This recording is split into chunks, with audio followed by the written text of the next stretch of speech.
কোথায় কিভাবে রুমের সাইজগুলো রাখা আছে সেটি দেখবেন। এটা হলো বাড়ির মেন গেট এবং তার সাইজ 8 ফিট।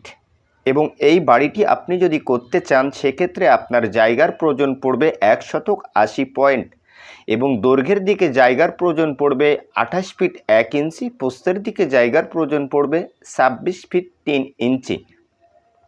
তো বন্ধুরা, এই 784 স্কোয়ার ফিট ছাদের যে বাড়িটা আপনারা দেখছেন সুন্দরভাবে বুঝে নেবেন। বাম সাইডে 2টা রুম, ডান সাইডে 2টা রুমের থেকে একটি রুম করা হয়েছে, একটি স্টায়ার রুম এবং তার পাশে আছে একটি কিচেন। তো কিভাবে এই বাড়িটির ফ্লোর প্ল্যানটি সাজানো হয়েছে স্টেপ বাই স্টেপ দেখবেন। দেখলেই কিন্তু বুঝতে সুবিধা হবে বর্তমান জামানাতে অল্প বাজেটে কি প্রসেসে আপনি সুন্দর মানের আধুনিক একটি বাড়ি করবেন। তো বন্ধুরা, সম্পূর্ণ অল্প বাজেটের শর্ট কলম